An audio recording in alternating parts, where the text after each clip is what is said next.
You're listening to the KATcast, a weekly podcast from the staff you love to listen to each weekday on 94.3 Cat Country. Hilley and Hart and Jordan J. Now, here they are, talking about life, love, and everything mid-Missouri. Hey, so here's the deal, all right? This guy, me and Kevin were talking a little bit what the topic should be today, and I think it's a great idea that Kevin had. So what we're going to do, we're going to talk about the best inventions of all time. Well, you know, it's funny. They threw a survey out there a few years ago, and they asked people, what would you say are the greatest inventions of all time? I know exactly what mine is. Okay, and? Indoor plumbing. Dude. Yeah. Seriously. Thinking about an outhouse, back Erin has a boogie hanging out of her left nostril. Oh, dang, too bad we don't have cameras shining up your on left us. nostril.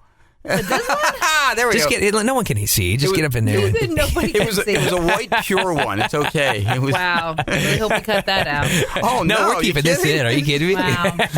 No editing here. Yeah, exactly. Uncut. No, that's raw and uncut. Well, just that while she was talking to me, it was like winking at me. And I was like, I'll be sure to start pointing out all your please do. flaws. I'm very open about them. Believe me. This is a great start. This is awesome. But no, so they asked people in this survey, what would you say are the greatest inventions?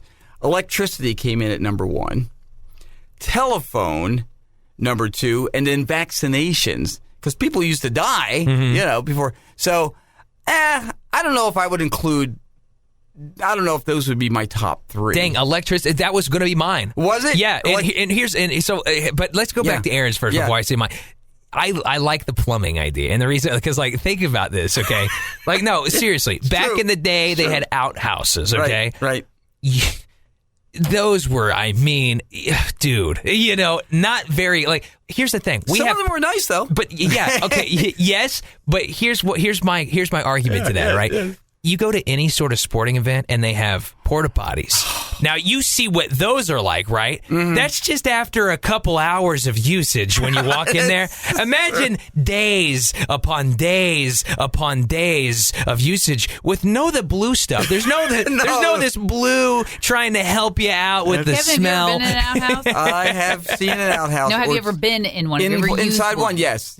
Okay, and so they're not attractive. I have used one many a times when when my parents built their house on their farm in New Bloomfield. My dad, that was the first thing he did, was he made an outhouse, because we knew that we would be there forever and we would not have an opportunity to just hop in the truck and drive 20 miles to where our current home was.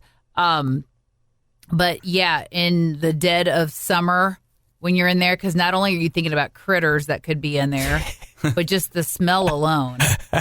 It's not pleasant. It's like a Vietnamese POW camp, It's not pleasant at all. So I'm going with indoor plumbing. Yeah, I see your argument After there that for summer, sure. I was like, all right, I appreciate this more. A lot of it comes down to what do we consider comforts or necessities. And, I'm tempted to lean to the electricity thing too. But, my first gut on this was, the internet. Because, but many of us lived before the internet. Yeah, and we got 100%, along 100%. fine. Yeah, there was no need for it. To me, it's got to be electricity, and the reation why is because it so much comes from electricity, right? Mm-hmm. Modern day, we wouldn't have modern day car. Even they'd have to be so modified. Now, cars can run off of electricity, but modern cars today, even. No way. There's no way. We wouldn't have air conditioning. We wouldn't have music. We wouldn't have jobs if we didn't have electricity. You know what I mean? If you think about it. Okay. And I say music as, yes, there's music out there before electricity, but you couldn't broadcast music to people. You know what I mean? You'd have to be in a town. That's true. You know what I mean? And that kind of goes along with, or let's just say telephone for a second. Oh, again, electricity. You think about the ability to talk to somebody, literally communicate with them in real time on the other side of the world. Yeah. 200 years ago, that would have been unthinkable. There was no, what are you talking about? You're going to talk to somebody in China right now? Yeah. I'm going to just dial him up right now. That would blow your mind, the ability to do that. Yeah, but nowadays, the whole idea of concept of a phone, that's not what people are using it for. Well, yeah. I know. Not these days. Any kids that say, I'm going to call my friend? No. No, they're texting their friend. Their iPhones are for social media or pictures. I know. So Your phone does honestly- everything except make phone calls these days. Right. So whereas as a generation, we may enjoy talking and hearing somebody else's voice, the newer generations coming up, that's not important to them. Oh, I didn't say I enjoy it, but the printing press again, the mass distribution of printed matter. Yeah. That was how ideas spread. Yeah, for sure. Before, you're thinking of something that is against the what's the word I'm looking for? You're thinking of something rebellious, but nobody else knows about it necessarily. But you start spreading the word about it. I mean that in a lot of ways that's the ability to write and distribute that is what changed the world in some ways. Oh, for sure. Yeah. Oh, yeah. I mean, especially when the invention of the printing press and newspapers came out. I mean, that was essentially the start to quote unquote the internet, right? I mean, communication, exactly. right. Mass communication. It's kind of what paved the path for that, so to speak. I was watching, if you haven't seen that thing on Netflix yet called The Greatest Night in Pop, it's the whole history of how We Are the World came to be. And they brought all these artists together, and it was like amazing. But before they did that, all the artists had to hear the song in its rudimentary form that had been written and performed by Quincy Jones and Michael Jackson. So they had to get this cassette and these reels and all out to these artists all where they were. It wasn't like you could just email it to them and say, hey, here you go. There was no internet. They had to physically take those cassettes to those people, whether it was through courier or whatever, and get them to them, put it in their hands.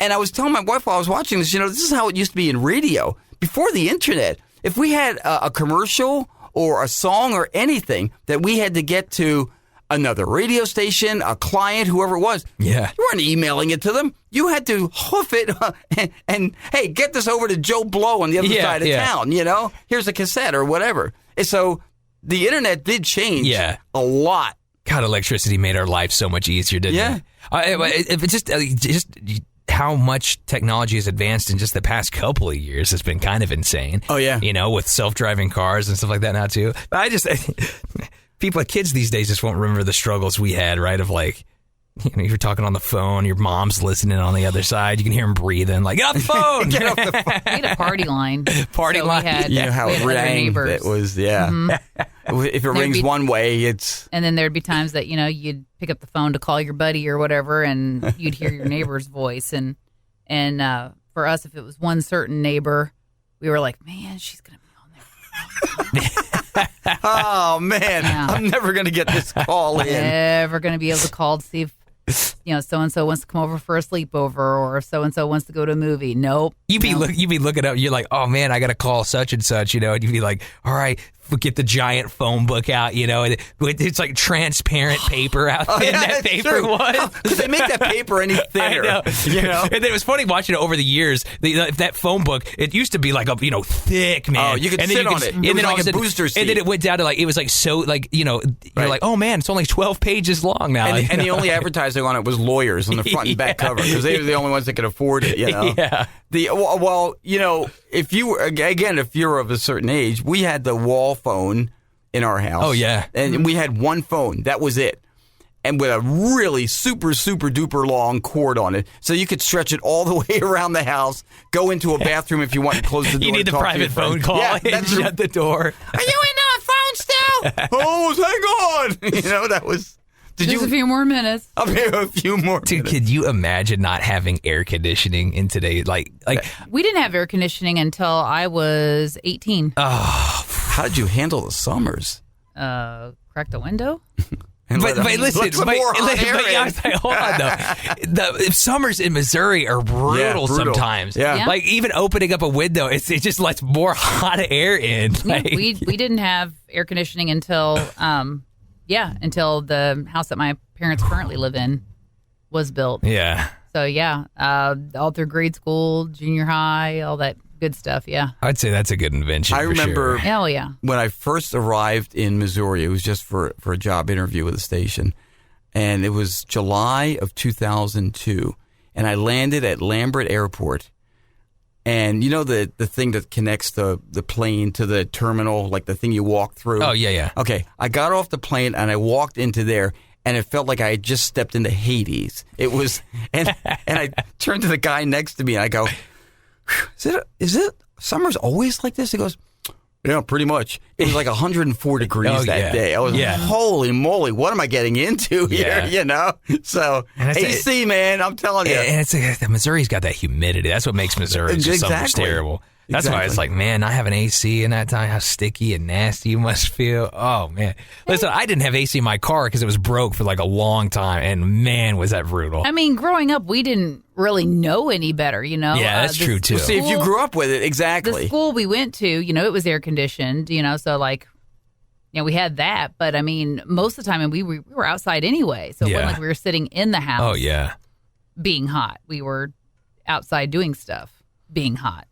That's true, yeah. And hot was just the natural. Yeah, hot was just what just the norm. State, you know? Yeah, at that point, right? The concept of being cool and comfortable is like you didn't really know what that was. So is that yours, Kevin? You think electricity is yours too? No. I mean, if I were to pick one, I mean, I got to say the ability to communicate, and because so either the printing press or telephone. I got to say probably the printing press. Mm-hmm. That's probably what I'd go with. You know. Now, here's a crazy, and not to get too far off the reservation, but when you talk about technology, do either of you think we will ever reach the point in our history, maybe we won't be around, I don't know, when we develop time travel? No.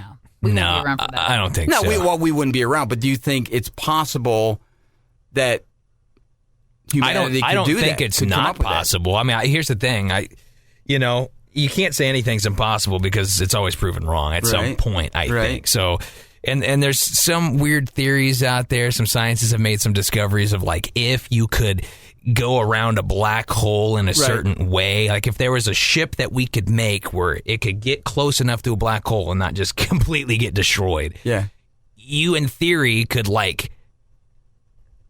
I can't remember. They said if they're like two black holes were next to each other and you figure 8 around them, you could actually at one point end up seeing yourself make the journey. Right. Which in a sense means you're time traveling, right? Right. So, no, it's true, yeah. I'm sure it's possible, but are we going to be around for that? No way. No way. Although, the thing I read recently was, and you know, when you start talking about things like quarks and et cetera, and look, so anybody listening to this right now who is smarter than me, and that's most people, okay, especially if you're like in the science field at all, you're going to listen to this and go, he has no idea what he's talking about. And you're right, he doesn't, okay? So I'm going to admit that right up front. But when they talk about like at the subatomic level, they have apparently been able to help to have particles travel into the past. Now we're talking microseconds and things like that, but technically it happened. So now when you get into things like Star Trek, you get warp fields and things like that around ships. Here's the thing, I don't think it ever will be Star Trek's a show. Yes. my whole thought on time travel though is everyone would want to do the same things. You know what I mean? So it's like I just how would that work? What do you mean, go back and kill Hitler or something? But everyone would have the same ideas. I want to go back and I know that the Chiefs won the Super Bowl this year. I'm going to go back and bet all my money on that. Oh yeah. You know what I mean? But it's like, but you and everyone would do that. So then like who actually, you know, how do you would everyone be changing time for themselves? It just doesn't make sense. You'd be like, wait a minute, I just had the money. What happened? Someone else changed time. You know what I mean? There's all kinds of paradoxes. I know. I just don't see it. It doesn't make sense, right? Times and you get stomped on by a dinosaur and you die. It's not like you're going to come back. Exactly. But did you exist to begin with to go back and get stomped? Well, if they stomped me, obviously I did. See, that's the whole thing of right. That's it's a paradox. So it's like the grandfather paradox. Exactly. You know, what if your grandfather dies? Are you ever born? Exactly. Well, you went back in time, and I don't know. Exactly. I've read things on Reddit, because Reddit is the scientific journal of our time, that says there are ways around that. So I don't know, but no, I like a part of me wants to say it's not impossible, but at the same time, I think it's very highly unlikely. Yeah, I think it's highly unlikely that that'll ever happen. I don't know. I sometimes I wonder if there are time travelers among us right now, and they're just watching us. They're obviously not revealing themselves. Yeah. Again, if you get on Reddit, then yes, you're going to find all kinds of pictures where they're like, oh my gosh, look at this picture from 1892. That guy's holding a cell phone. Right. That guy's got an iPhone. Yeah. Right. That guy's wearing headphones. Now, could you go to a planet that has different time? Like, you know what I mean? So, like, you're on it and time exists different on that planet? You mean like an alternate Maybe, universe? right? Like, imagine you go to, not like alternate universe, but you could, in theory, get so far from Earth that, like, time is slower for you than Earth. So, What was like, the everyone movie with ages Matthew up. McConaughey? Yeah, Interstellar, right? Interstellar. So you could That's end up what- coming, like, what if you come back and you didn't age, but a year, and everyone else, you're like, my gosh, it's been 10,000 years or His something like kid that. grew Could be up on possible, Earth, right? You know, while he if you was want to away, call yeah. that time travel, I guess you could do something like Well, that. that is time travel. I mean, it's, Yeah. you know, I 'cause feel like time that's is more- moving more slowly Yeah. for you than Yeah. it is everybody else. Yeah, and I feel like that's more in the realm of possibility, probably. But time traveling back to a different time on Earth, probably not. You come back, you know, in 30 years, everybody here is old, and you're like, did the Chiefs win again? The Chiefs have won every year since you've been gone. You know? Well, there you go. That's amazing. What happened to Travis Kelce and Taylor Swift? Yeah. Oh, you haven't seen their grandchildren? You know, it's like, What year is this? what year is this? Yeah. So, is Andy Reid still coach? Yeah. Oh, yeah, he's still going. Well, okay, so what about the flip side then? What's the worst invention do you think in your mind? Cell phones. Cell phones? They monopolize everybody's time. Nobody has time for anything or anybody or anything of importance. I could see that. It's just a big time suck. I feel like cell phones are definitely like a blessing and a curse of that reason. It's made our lives very convenient. Yeah. You've got a lot of information at your hands. You can do a lot with it. At the same time, I'm on it all the time. Yeah, I try. that's true. I have to throw it away to not be on. I mean, seriously, have to consciously I have to separate from it, consciously yes. separate You have to- myself from it, or I'm on it, near it, by it, need to see what's happening on my phone all the time. It takes time away from my family. Like I'll be sitting there, I'll be like, why am I not just watching this movie with my son? I'm sitting there, I'm doing something on my I phone. do Be the like, same just thing. throw it away, throw it in the room, charge it, and I try. That's what I try to do So every night. We talked got about my- the digital detox, you know? I've got my smartwatch set to only receive calls or texts from certain people Yeah. after a certain time. Yeah. And anything prior, like if you guys text me for Right. something, yes, I'm going to respond. But if it's, somebody else I talk to every once in a while, nope, I'm not going to get it until the morning. Right, because, I'm the same way. Because after, this thing goes off All the time, Stop. yeah. And it's not just, texts and calls. It's, notifications for, emails, Facebook, Instagram, Yeah. Twitter, just all this garbage. It's nonstop. I mean, I'm tempted to say cell phones too is the worst, but I think a lot of that is maybe on us as opposed to the technology, because it's like, how do we use the technology? How do we allow ourselves to get dependent on it? So I don't know. I guess I'm pointing a finger at myself. Well, you're still in control of technology. You are still the master. It's just, and I think a lot of people don't like to admit it to themselves, but it is it's an addiction to technology. Is what it is. Yeah. It's an addiction to your cell phone. You get every time you get a message, or it's like you get a dopamine hit to your brain. Yeah. And so like It's true. you're constantly wanting to do that. They know that. I know. They know that, I know. man. They I know. count on that. So that's why, I've been keep you trying to hooked. get in the habit of I plug my phone into the charger when I get home, and I try not to take it. Like, unless everyone else is asleep, that's when I'll probably get my phone back out. But I try to, when I get home, I'm like, it's family time. You know what I mean? I try my best to do it. I plug mine in at the bar, and then right before I go to sleep, I unplug it because it's also my alarm clock, Right. and sit it next to the bed. But I don't pick it up. I don't start scrolling. I don't, because the husband, he does it every night. I'll be falling asleep, and he's still watching Yeah. reels or Yeah. shorts Yeah. or. Oh, see, reels have been designed to really grab us because I know. they're short form. They're I only know. like a few seconds, But Right. guess what? There's another one I after know. that, and another one after that. Before you know and it, you're another- like, I've watched I've been sitting here for an 1,500 hour of watching- these. Yeah, you yeah. know? And, and I'm not slamming anybody for how they want No. to unwind. I like to read to unwind, Sometimes I'll watch a TV show to unwind. But it's the constant barrage. And, like, when you're seeing, young people out and about and they just have their faces in a phone nonstop, or you're driving and you're seeing the person next to you, they're driving along too, but they got their face in their phone. It's just, Yeah. it's ridiculous. Yeah. Well, share with us if you would. Shoot us an email, Cat Country. It's KAT Country at mailzimmer.com. What would you say is the greatest invention, the worst invention? Share some thoughts on what you've heard today. Yeah, one more comment, just because it popped in my head. Yeah. Worst invention of all time? Yeah. No skip CD players. Those are false advertising. I was on the bus. I'd be going home. You get the terrible headphones first off. It didn't matter. You hit a bump, that thing would skip, man. Conditioning for basketball. So, I was like, I'll go take a run in the field. Nope. First couple of, jogs. Yeah. No skip like, my booty. No skip. That's a lie. I would have still had my Walkman if I wouldn't have dropped it and broke it. Anyways, it just popped in my head. I had to say that before we got off. So the KATcast is available wherever you get fine podcasts. You've been listening to the KATcast, your weekly dose of fun from the staff you know and love on 94.3 Cat Country. Click subscribe and never miss an episode. Share it on social media and tell your friends with 94.3 Cat Country.